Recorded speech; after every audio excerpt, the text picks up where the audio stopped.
Hello, everybody, and welcome to another episode of the Faitheism Project podcast. This is season 2, episode 16. My name is Alan Katz. I have always been grateful to Hebrew School for making me the atheist I am today. And this is Randy Lovejoy, and I am a pastor who has stepped outside of the institutional church to help people to go deeper in their faith journey. And it is great to be here, and I love this topic we're going to be talking about. Can't wait to see where it takes us. But before we go leaping into the topic, this was your idea. Yes, that's true. I'll take responsibility. Yeah. When you pitched it this morning, because these days, I remember back when we started this podcast, when we used to prep like a week in advance. Right. Yeah. Boy, we were, wow. Well, back when, I guess when we had time maybe, or just when. But I think too, it's kind of like we've realized over time that we can prep as much as we want to, but we never really know what's actually going to happen when we meet. It's true. That is true. It ends up never making any damn difference. That's right. So yeah. Well, today we've done list shows in the past, which were really a tremendous fun to do. We did 5 songs that we were important to us, movies that were important to us, TV shows. Today we're going to do 5 mantras. 5 mantras, 5 personal mottos, things that we have used over the course of time to keep us sane or remind us what's important in life. Song lyrics, poems, whatever. I've narrowed it down to 5. I've got a bonus one in mind that's really important, but it's hard. I think the easiest. I hear you. Yeah. It's funny. We were just discussing. I'll throw this in as we were in the talk up to starting our recording the podcast. Today was just an especially crazy day. It was just chock-a-block with stuff, all of it terrific, but just overscheduled a little bit is what we used to call it in parenting. Yeah. And I as I was describing to Randy what the day was, I literally a song lyric, a Jethro Tull song lyric popped into my head, which it does in these situations. Skating away on the thin ice of a new day. And it that connected for you. And I mean, honestly, I'm kind of dating myself here, but the idea for this popped into my head when I thought of an old John Denver song that I remember when I was a little kid. My parents would listen to some of his stuff, and I remember hearing this song about poems and prayers and promises and things that we believe in. And it was, it's got a great feel to it of him just like thinking about life and remembering friends and conversations they had. And I thought, that'd be a cool one to kind of try out with Alan. And you were absolutely right. Now, let me ask, is that one of your 5? No, it is not. But it's funny though, as far as music goes, there are definitely some musicians I can go back to be nostalgic and to remember, and that's one where I remember times on family trips or things where I listened to John Denver or Barbra Streisand, Neil Diamond, Emmylou Harris. Those were kind of standard for my folks. And so those songs have a lot deeper meaning. They kind of draw out some, good times with the family. So, it's I don't know what you call those, but those aren't on my particular list here for that. So I'm dying to know then what is on your mantra list. Why don't you go first? You sure? I think you ought to go first on this one now. Are you sure? I think you should go for it. I'm really interested to hear what you have, and then I actually have like 15 anyway. And so that'll help me shape it down to 5. It'll be like, all right, here's where the conversation's going. I'm going to focus on these. So, well, all right, the first, I don't mean this the way that it sounds. It's kind of dull. when I look at the rest of my list, this one's kind of dull, but it's so essential. You were inspired by Jethro Tull, and I was inspired by John Denver. So I think there's some room there. You've already got a cool factor that's at a higher level. So go for it. Go. But it's the core principle of my life, and so it's just which is, hey, it's do unto others. It's tikkun olam. Yeah. It is as mantras go. It is. Yeah, it is something I think about every day. Are there any particular situations or instances, just to kind of fill that out for folks, that either that kind of popped into your head and you acted in one way rather than another, or it just gets you up out of bed in the morning? Or I mean, what how does it kind of work in your everyday life?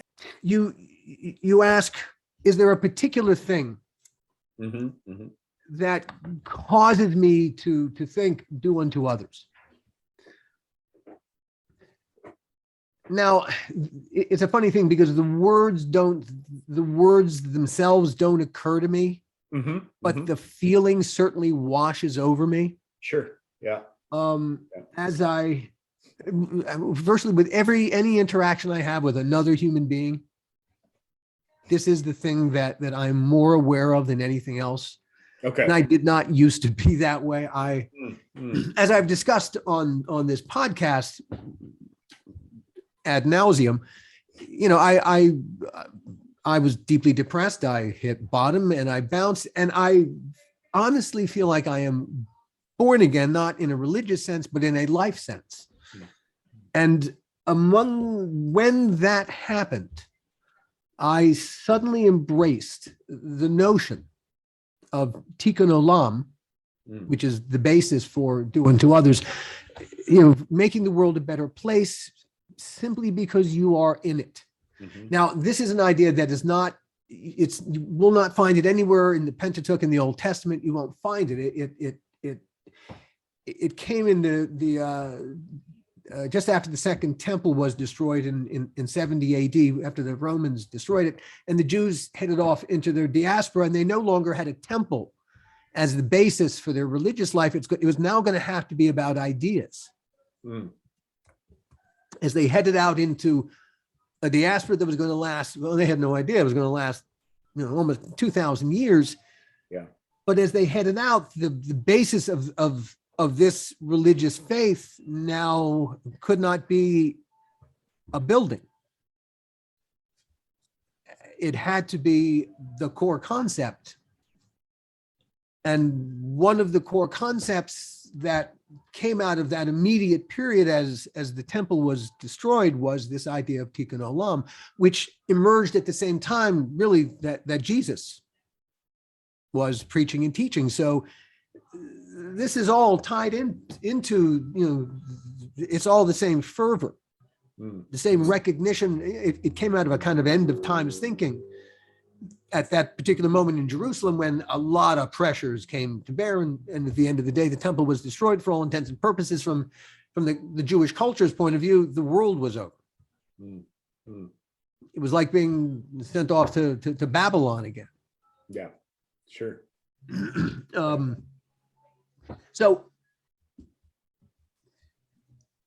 we live in a world that is filled with all kinds of unpleasantness and constant opportunities on a daily basis to contribute to that unpleasantness. And I vote no. And my daily vote no comes because this little mantra happens in my head, though it's unspoken, but it is there. And I said it's boring because it's there all the time. God, there's no way to turn it off. There's no way to turn it off. Do unto others, tikkun olam, do unto others. Okay, shut up already. You go. Your turn. Well, I think, related. Well, where do I want to start? That's the thing. Where do you start these things?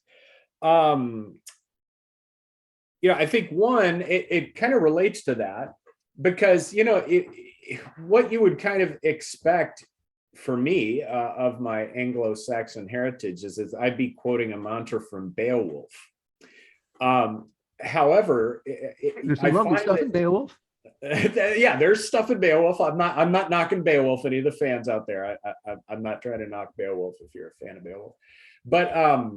But it's the odd thing is that here I am, this Anglo-Saxon, and like the idea of love your neighbor as yourself sort of thing in the New Testament, that it's something that I would want to live by too. I'm getting to my little, I don't know if it's a mantra as much as it's just a core belief. But I wanted to quote first Walker Percy. You heard of that guy? Author? He has this great quote. This is from a book called The Message in the Bottle. And he says, "Where are the Hittites? Why does no one find it remarkable that in most world cities today, there are Jews, but not one single Hittite? Even though the Hittites had a great flourishing civilization, while the Jews nearby were a weak and obscure people. When one meets a Jew in New York or New Orleans or Paris or Melbourne, it is remarkable that no one considers the event remarkable. What are they doing there? But it's even more remarkable to wonder, if there are Jews here, why are there not Hittites here? Where are the Hittites? Show me one Hittite in New York City." So it's just this great little thought experiment, basically, that he's putting in kind of a humorous way. But I think that, you know, again, this isn't something like you with yours. This isn't something I think literally in my mind, but in the way that I have ended up living my life as someone from an Anglo-Saxon heritage, For sure. The way I'd put it is that the Jewish people have uniquely blessed the world. That's a belief that I have.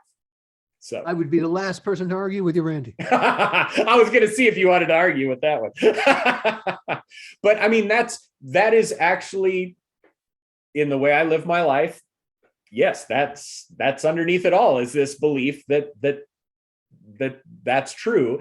And historically, it's a rather odd thing if you think about it. It's just kind of an odd deal, which makes it all the more wondrous and interesting and wonderful to me as well. That the Jews are around. Well, that the belief system that I have committed my entire life to came out of the Jewish people and culture. Sure. Even though I am in no way Jewish, and even though, with Walker Percy's quote, that it, you know, if you looked historically, you might not say, you know, I think the Jewish people are the ones who are going to come up with the ideas that are really going to kind of have a massive impact on Western culture. That would be an odd thesis to argue before the event actually happened. And historically, it's a rather wondrous, mysterious thing that's how that occurred. And I love the way he put it with the whole Hittite thing. You know, it's like, where are the Hittites in New York City? I don't know. I think that's very humorous. And I guess that relates to my second one, which I'll just go to that and then back to you. Go. Which is words of wisdom from Thorin Oakenshield in The Hobbit, which is, if more of us valued food and cheer and song above hoarded gold, it would be a merrier world. So one of the things I constantly... Thorin, here. That's right. One of the things I'm constantly reminding myself, and what I'm trying to do in my own living out of my faith, as well as writing about my faith, is to keep it playful, to keep it joyful, to keep it merry. I mean, that's a great word I think we need to recover, you know, to keep it merry. But it often gets, you know, there's just way too much seriousness today, in my opinion. We used to use the word gay. Right. Or some of those qualities. I mean, literally, that right. The gay old time was not what it would mean right now. Right. But it was a broader term. It was more of an emotion that every human actually. But you know, words change, and they do. They get adapted. Yep. That's right. And then the meaning shifts and changes. So yeah, but that's it. I you know, it's funny because Walker Percy's subtitle of his book, The Message in a Bottle, is how queer man is, how queer language is, and what one has to do with the other. And to me, that right there, even though he didn't intend it that way, it totally fits how queer language is, because it's like, yes, it is, isn't it? Because when you use that, then it meant one thing, and today it means something completely different. Yes, it would cause a whole other, people would turn their heads. How do you mean that, sir? That's right. Exactly. So should my hackles be up or down right now? I'm not entirely sure. Right. But even, and what's funny is even the use of those two terms, it's almost, they're packed with more seriousness now than they were before as well, which again reflects, a lot more, I just think our culture is so serious a lot of the time. And so again, that's why I really love that one, because it's like, man, if we could just mellow out some, and one of the things I love about the Hobbit characters is they love nothing more than just like a good meal and a celebration with people, man. That's life, and I share that. I mean, I think that's when some of the best parts of life happen. So back to you. And just as part of the transition, and whenever I go to the barber and he shaves the tops of my ears, I feel like a hobbit. There you go. As long as it's not too much on your feet, like with them. I mean, they've got very hairy feet apparently. So, fortunately, I'm not that bad yet. All right, good. Speaking of getting old, that would put a perfect transition into the I'll give you the line first, then I'll set it all up. Yep. It's a line of poetry by the poet Andrew Marvell, who wrote he was an English metaphysical poet, satirist, and politician. He lived between 1621 and 1678. And among his most famous poems, from what this line is from, is To His Coy Mistress, which is a masterpiece of Carpe Diem poetry. And he writes, "But at my back, I always hear time's winged chariot hurrying near." That's good. Now, like I said, he is addressing this to his coy mistress. And he starts out, "Had I but whirled enough in time, this coyness lady were no crime."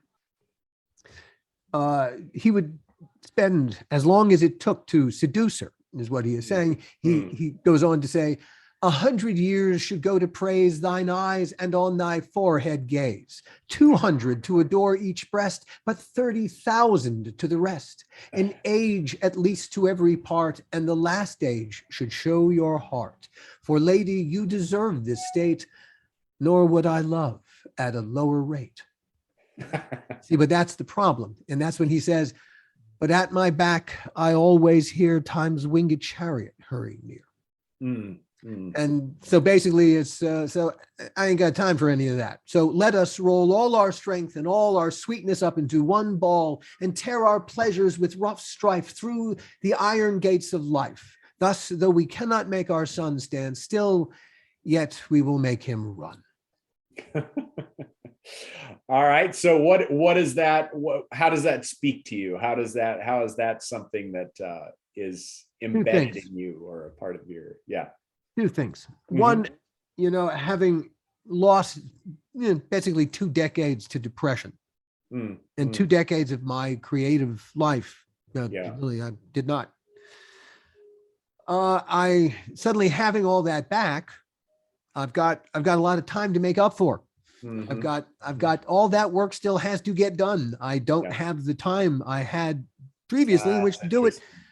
I must do it now more quickly.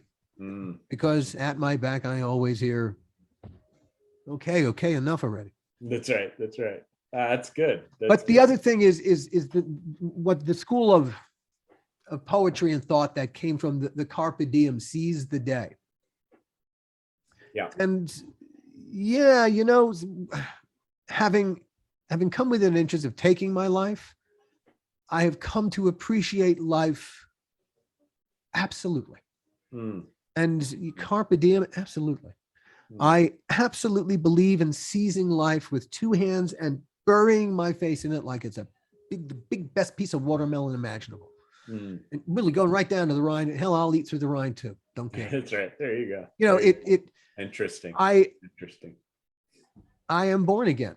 And really and truly, I want every last second I can squeeze out of being here. And I want to fill every last second with, well, right now I got work to make up for, because that's part of how I'm doing the first thing, which is the Tikkun Olam, how I'm going to try to make the world a better place is by filling it with, well, hopefully my work product will make people happy, make people think, make people's lives better. And hey, if I get really lucky, ding, ding, ding, I can make people better. Tikkun Olam. There you go. There you go. Well, it's interesting because one of the poems that came to mind that's stuck in my head is related to time as well. And it's by T.S. Eliot. It's from Love Eliot. Four Quartets, and there's a poem called Burnt Norton. And it's just the first part of it. But for some reason, we'll see if I can explain why, but it's always caught my attention. He says, time present and time past are both perhaps present in time future, and time future contained in time past. If all time is eternally present, all time is unredeemable. So it's not that I read it and it's like, oh my gosh, this crystallizes something in me. It's more like I read it and it invites me to wonder about time and about history and about the present and about the past and about the future. And there's something fascinating to me about time and being in the middle of it, and then trying to almost time travel with reading good history. Let's get at that for a second, because no. How do you feel you have a relationship with time? Do you feel you're connected to time in some way? How would you describe your relationship with time? Well, this pops back into my theist mode, I suppose, because I feel like the thing I like is that, I feel like I'm participating in, well, actually, it's something that I kind of love about the whole Lord of the Rings setup as well. It's like I'm participating in this much wider story. Sure. That started well before I came on the scene and is going to continue well after I leave the scene. But I'm in the middle of it. And that relates to the awe and wonder that we have talked to again and again, is that I'm not the story. I'm part of a story. And honestly, do you have any desire to be the story? Not anymore. I mean, I feel like that's something that's kind of in us, but over time, I think as I'm getting older, I'm much more enjoying being a participant in the story, and without having to control it, without having to, make my name in it or whatever. It's more like just getting to participate in it is amazing. And maybe even enough. And I think I'm still struggling with that. I think there's a part of me, I don't know if that's being a Westerner, American, whatever, that it's like, I'm going to be all I can be sort of thing. But it's almost like it's enough just to be in the midst of this whole thing. And definitely to contribute good. But it's kind of like that might be enough just to be a participant and to recognize the fact that I'm participating in this grand story, and I get to have a little slice where I show up and I'm a part of it, but I benefit from what came before and I'm affected by that. And hopefully I'll be beneficial to what comes after, starting with my sons and going from there, so you are part of a great continuum. Yeah. And I think that's huge to me. That for some, that actually means more than I would have thought in my 20s that it would mean, or it could mean, but it actually means a ton, and is an incredibly, it doesn't reduce my wanting to do things either. It's not like that suddenly inoculates you from taking action or something. It's more, I think it actually gives me more wisdom in terms of what action to actually take. I don't know. Could we call it perspective? Yeah, definitely. Yeah. And I think that's one of the big gifts of aging, is over time, it's kind of like I'm just the news cycles or the life cycles. It's like, oh, I've seen this one before. It was different, but I get it. I know where we are, I think now. And whereas before it was always like, oh my gosh, this has never happened in the entirety of human history. This is, and now it's like, oh, we're on this one again. Okay, here's how we kind of work with that. Let's see where it's going to go. There's just a lot of wisdom in knowing you're part of some bigger thing, and it's not all up to you. Right. By the same token, where wisdom is concerned, it takes a little bit of time to realize that behind you there is a winged chariot hurrying near. Yes, no, that's true. And that is part of the getting of your wisdom is to realize you don't have as much time as you think you have. Yeah. And I think, and again, the longer you live, the more you have to face that, because friends, relative, loved ones are not, the data set keeps growing, that at some point, they've already passed away. Wait, they died? Really? What? Wait a minute. Now, it's like, or you see somebody that was, you were a fan of in your 20s and you're like, oh my gosh, they're ancient now. And it's like, is that much time gone by? Really? Wow. So you're kind of forced to realize, okay, there's an expiration date on this thing called life. Yeah. And yeah. And then that like kind it of, or not. yeah. And that kind of brings it back to what you were saying, that it's like, all right, how do I live this day? In a way that's a carpe diem, and also, caring for others. How do I do that? Which kind of goes to the thrust of my next mantra, which is something that I literally hear in my head. I say it to myself all the time. It's the first line from a song by Joni Mitchell, called Coyote. And it's simply, she says, before she even starts singing, she says, "No regrets, Coyote." Oh, interesting.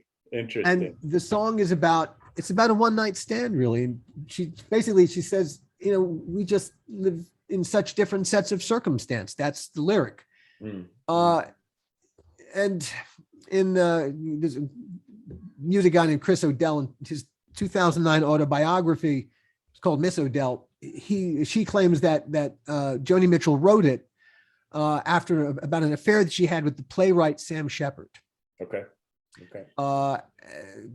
And there's a little bit of proof. She says at the time that Joni Mitchell wrote the song, Mitchell had a Sam Shepard was living in Nova Scotia, and so was Joni Mitchell. But where he lived was too far from the Bay of Fundy, which is one of the lyrics in the song, which is why the relationship couldn't work out. The whole point is she did it anyway.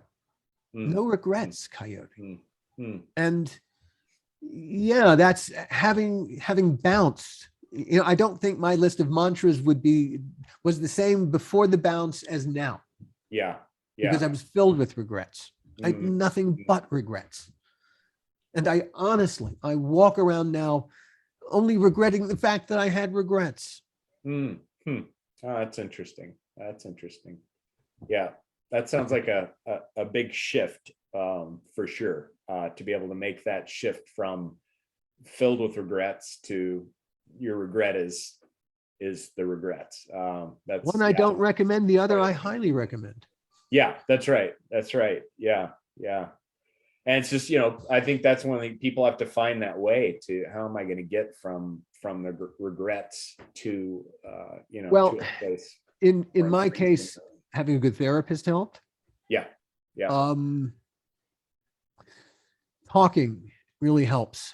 Just in terms of suicide prevention. Yeah, really, it's the thing with depression is that it robs you of all perspective. And you become utterly convinced that the world is this teeny tiny place. And none of the stuff out here, it might exist, but it doesn't matter. Yeah.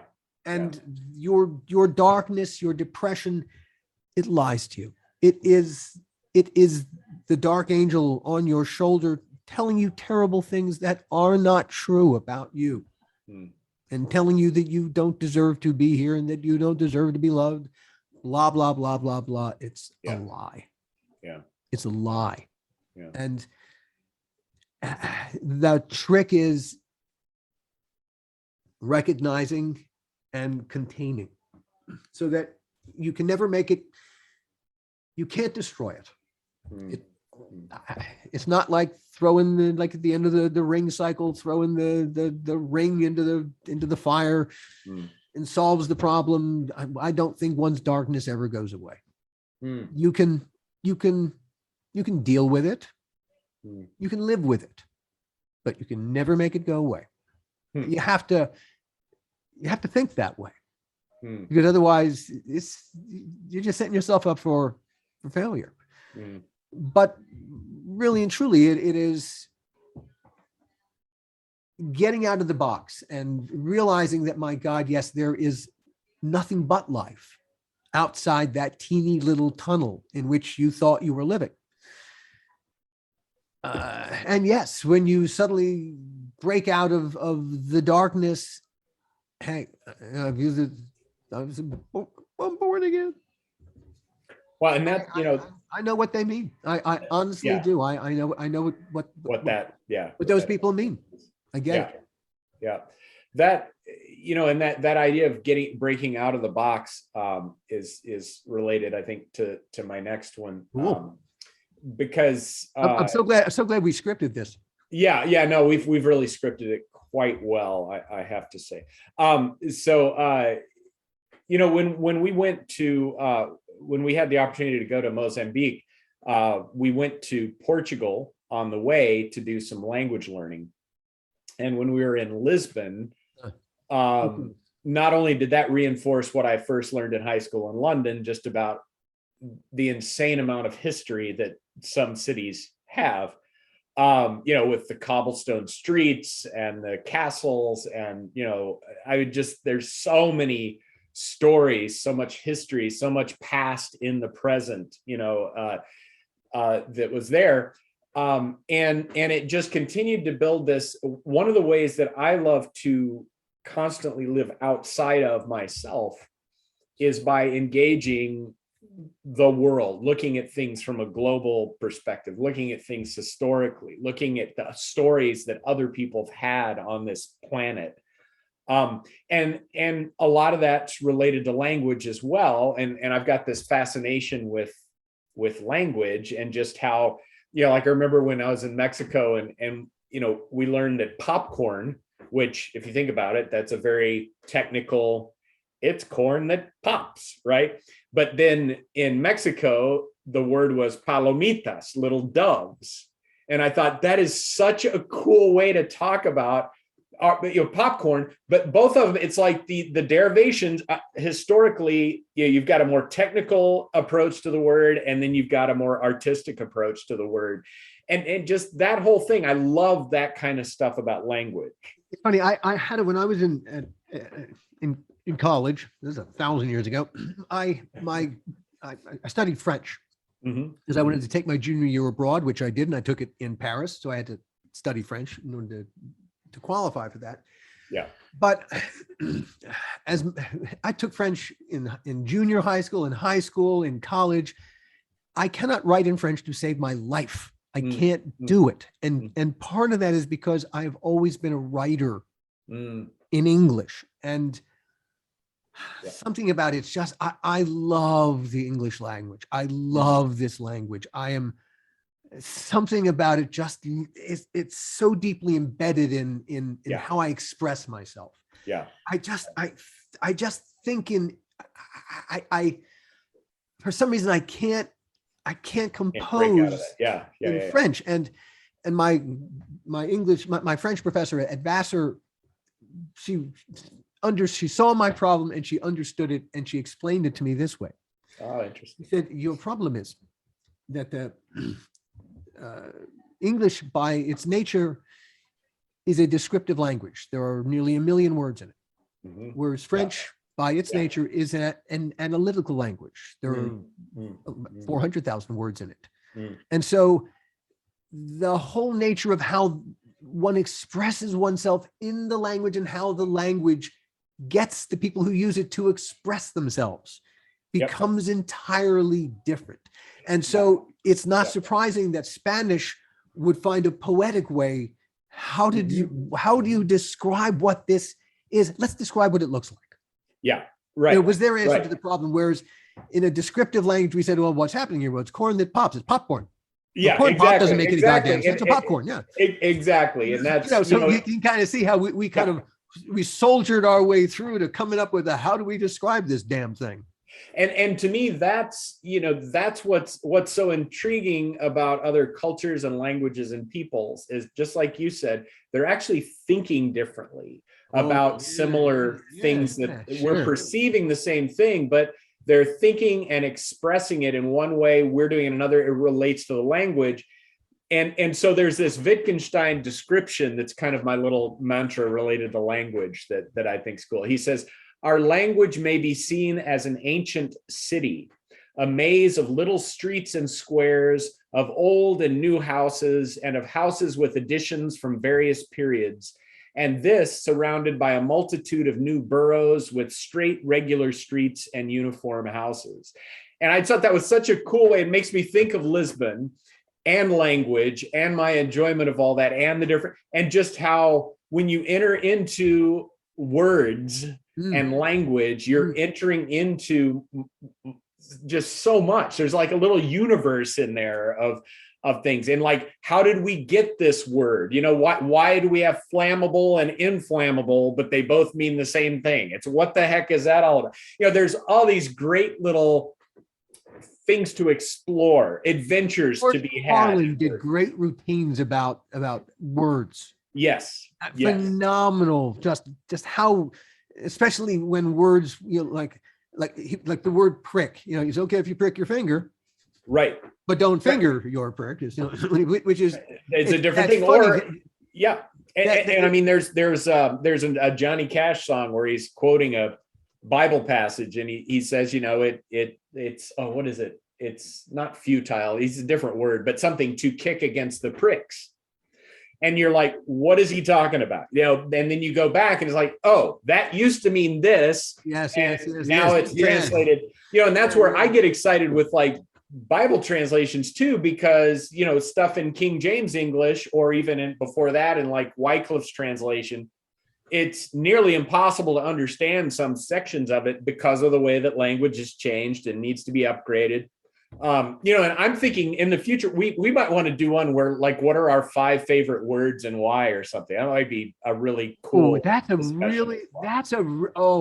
that be fun? I mean, wouldn't that be fun? Words. Oh my gosh. Yeah. Oh gosh. Whoa. But that's, I think there's, so much of the way I'm wired up is about adventure, exploration, and all of that.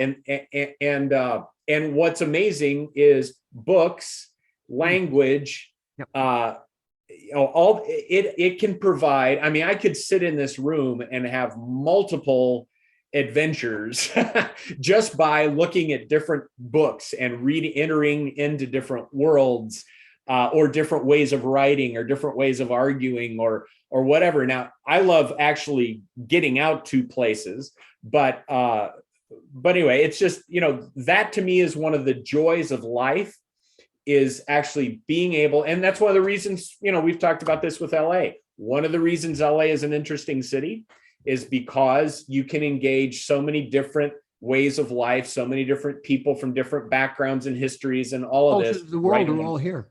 That's right. So it that makes it a fascinating place in my mind, because again, for me, it's language, it's different cultures, it's different ways of perceiving things.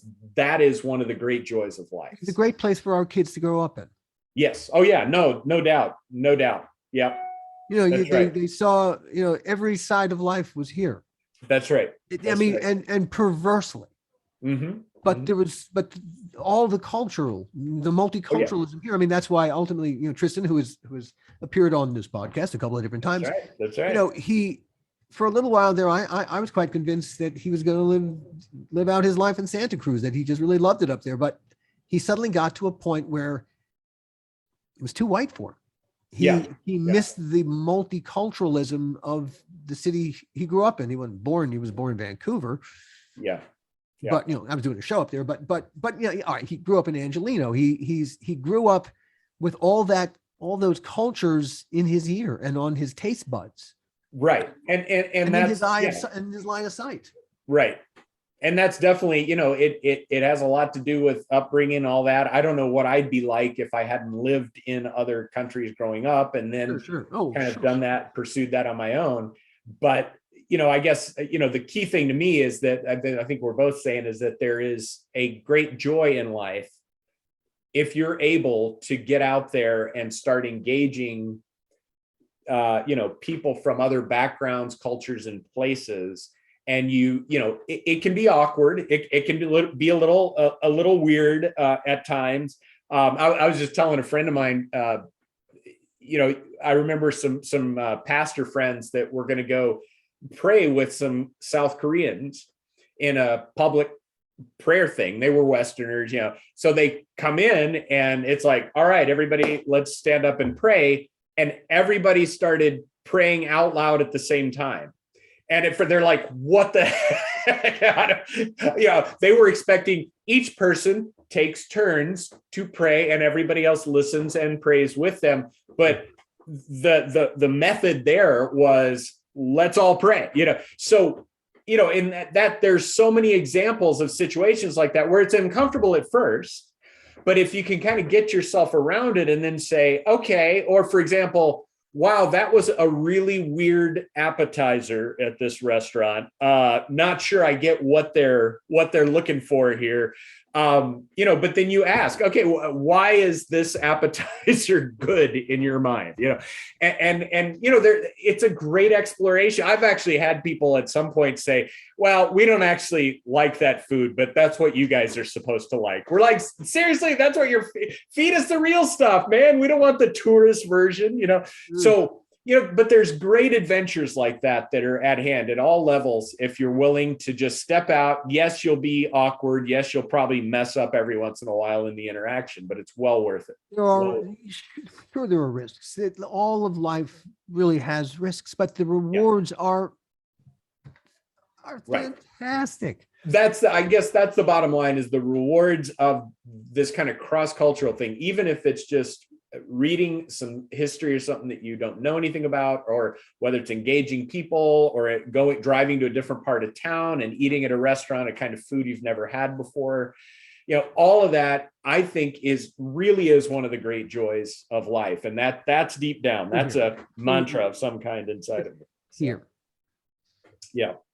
So I've got one more, I think, that I'd share, but you go first. I've got two more, so that'll work out perfectly. All right. Okay. Now we get to the more obstinate part of my personality. Really? Is there a part like that? Shocking, isn't it? And then suddenly I come down off my high horse and the real me shows himself. I've spoken these words on these podcasts before. Sung by Groucho Marx in the movie Horse Feathers, written by Bert Kalmer and Harry Ruby. Whatever it is, I'm against it. I hear the lyrics. I don't know what they have to say. It makes no difference anyway. Whatever it is, I'm against it. No matter what it is or who commenced it, I'm against it. The proposition may be good, but let's have one thing understood. Whatever it is, I'm against it. And even when you've changed it or condensed it, I'm against it. That's good. So I'd say that's kind of highlighting more of a contrarian position to life. Is that accurate? Am I overstating it there?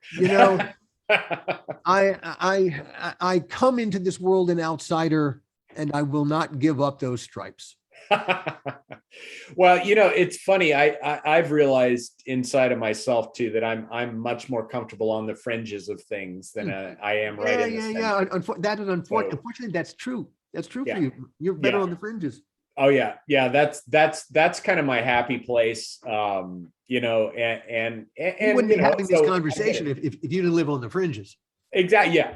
And a lot of it, again, it all relates to the other stuff, which is like, to me, it's like, if you're looking for what's for the truth, you've really you're not going to find it in the centers. The centers may have some truth, but they're oftentimes trying to just reinforce the setup. Yeah, they're trying to get by. Right. And so status quo, please. Right. Yeah. And so to me, that's not where you find, I mean, you'll find bits of it, but you've really got to test it out to figure out, is this really true, or is this like a half truth that's serving the purposes of whoever? And that's on the fringes. That's where I find, the most, I get the furthest in terms of looking for the truth on the fringes. It's, I don't know if I've ever felt like being right in the heart of an institutional structure or ideological structure that I feel like, oh, this is the pure unadulterated truth. Most of the time it's like, okay, I can go along with this, but I'm going to have to silence this voice and this voice and this voice and act like they're not there if I'm going to be a part of what this group's doing. So from the institution's point of view, you keep wanting to eat that forbidden fruit. Yeah, that's right. Did we not tell you not to eat from the fruit of that tree? That's right. Well, the crazy thing for me is that I really think, border maintenance, boundary maintenance, sure. which is what every institution does. Who's in, who's out? Are you a part of our party or are you not? Are you the friend or foe? Whatever.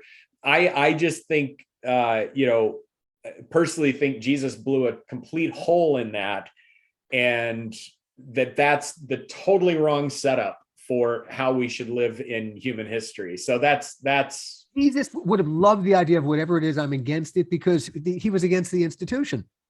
Right. I mean, that was his right. He was he was incredibly radical that way. It was because the institution tends to be corrupt. Well, and he was about something much bigger than what any institution can contain. And I think that's part of it too, going back to my wanting to be a part of the big story. Most of the, in every time in history, the way we humans do it is my time's the time that's the most important. We're the wise people that came before were dumb. We're going to figure it out. We're the ones that are going to bring in utopia. And to me, it's just like, no, sorry. I know too much history for that to really buy into that. And yeah, we've got strengths and we've got weaknesses that some previous societies were strong where we're weak. Now they might also be weak where we're strong, but that's kind of how it works with humans. You kind of get the mixed bag like that. So that really, my last one I'll go with for this is, I've mentioned it before, but it is, I feel like, the most radical statement that Jesus made, but it has seasoned my life in a particular way. So, and it's from the Sermon on the Mount where he says, "Blessed are the meek, for they shall inherit the earth." And that is why that's related to why I've really tried, being from the wealthier part of the world, not only in my time, but probably most of human history. If we actually think about it, we're probably wealthier than most humans that have been on this planet. That I've tried to venture forth. Gosh, yes. Oh my. Yeah. And I've tried to venture forth and really engage with folks that do not have the material things that I have, or the rights and privileges that I have as an American citizen or whatever. Because to me, again, it comes back to that truth thing. There's some stuff going on in their lives that's not going on in my world that's really essential for me to learn. And the goal isn't to get them to be like me, because there are a lot of things in my world that I'm sure they wouldn't want. But the goal is, what can I learn from folks that are would be considered meek by our standards?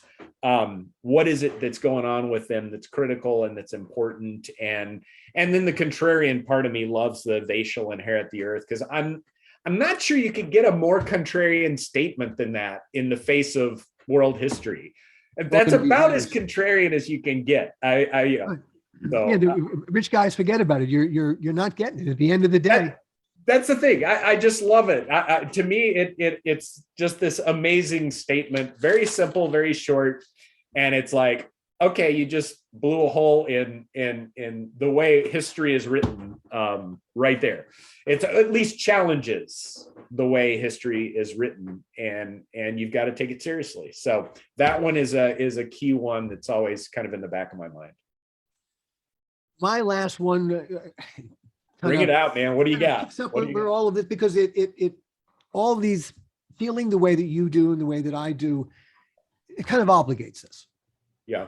We can't just walk through our days having a great time. Yes, it is a pleasurable experience to be here, but there are obligations that are very real to us. My last one, that comes from Robert Frost's poem on stopping by woods on a snowy evening.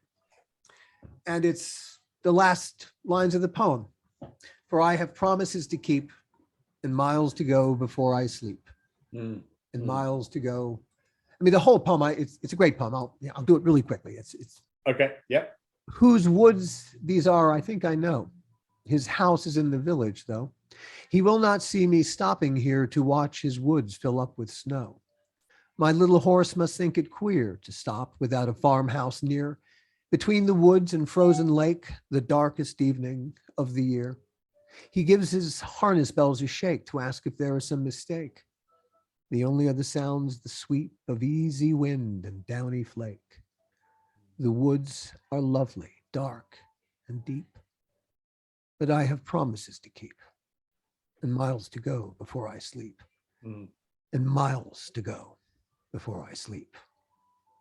That's good. That's good. So yeah, I mean, in the context, it hits a little harder. No, that's mighty powerful right there. So But that is exactly how I feel. Making up for lost time thrown into the bargain. Yeah. Nonetheless, I have promises to keep, and hopefully miles to go before I sleep. Yeah. And I got to throw this in because this was one I wasn't going to mention, but it's about promises. Go for it. Hey, it was hard to keep it to 5. So it's like, oh my gosh. Okay. So as you know, I'm rather cynical about politics. I don't know if you noticed that at all. I'm actually rather cynical. Well, okay. So I really like music that makes my wife sad and she asks me to turn it off. Now, so why would I like that? You really like music that makes Cheryl sad, so she insists that you turn it off? I like music that does something for me, but when she hears it, it makes her sad and asks, could you turn it down or something? Because it takes her into a... So the music that you really like makes her sad. But somehow for me, listening to that is really quite therapeutic because... What would that include? What kind of music? Yeah. Oh my gosh. You can't just let that sit there. Yeah. Oh man, now I'm gonna have to figure out what it is, because you're not going to say Earth, Wind, and Fire September, are you? Yeah, no, it's Chicago Saturday in the Park. That one's just so depressing. Nice song.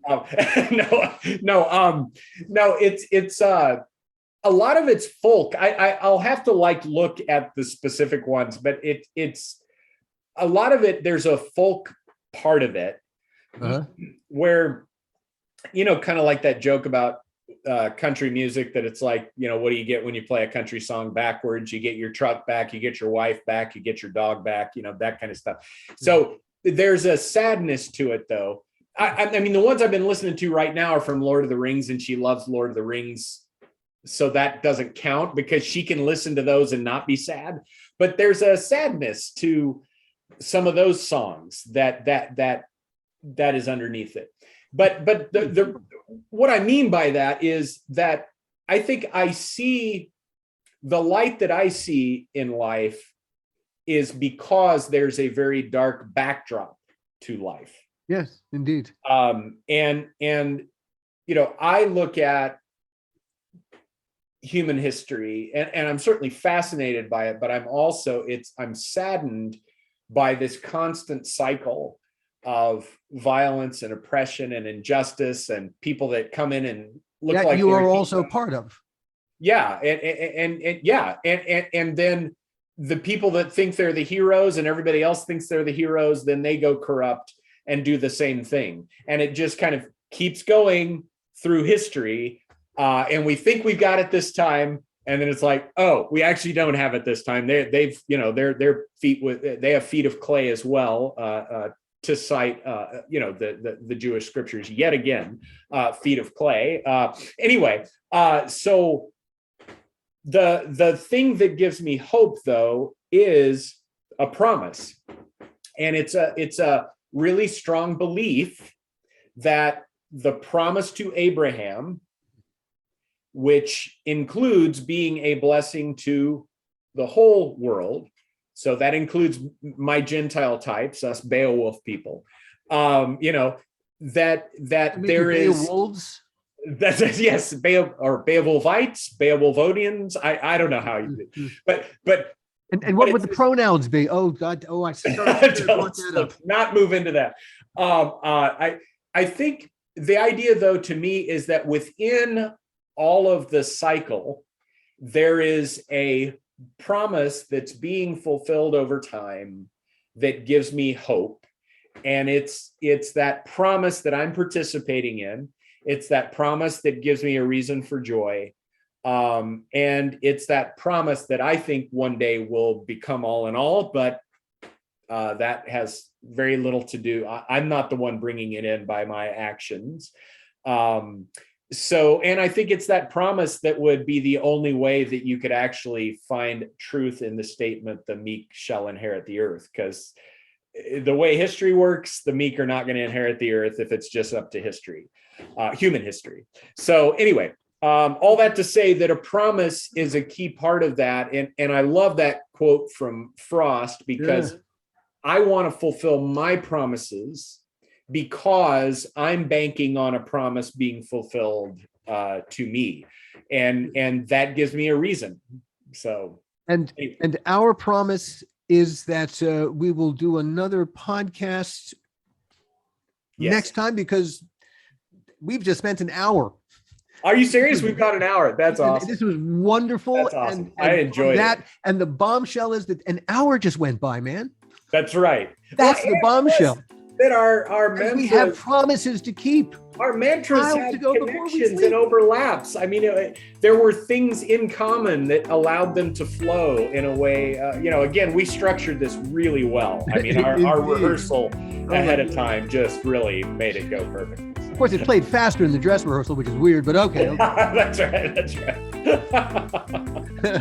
Well, awesome having this conversation with you. We've got to do the 5 words. The 5 words. That's now written in stone. I might need some time to really contemplate. No worries. That goes down deep. Yes, I agree. It's not. Yeah, and perhaps a word, 2 words, 3 words that you don't care for, but I can't think of. I don't know if there are any words that I don't like. I know there are people I know who hate words. I have a few I don't like. So my wife can't stand the word moist, but I didn't say that. Well, it's creepy, it's like there's some words that just what it makes you think or feel, it's just like, ew, get that away from me. And it's because it's a powerful word, but it's like, I don't really want to be thinking about moist. That's just, I'm with you. That's not on my favorite list by any means. And on that bombshell. That's right. We'll see you all next time, everybody. And we will, obviously, that was the preview of that's right. The word one. Yeah, moisturizer I can handle, but anyway, that's another little teaser for next time. I can do moisturizer, but just not moist. So, all right, yes, great to talk to you, Alan, and thanks everybody for being a part of this. And this is so much fun, and this is important stuff for me. It's important for my life that we have these conversations. So thank you, Alan. That cuts both ways, Mike. See you next time, everybody. That's right.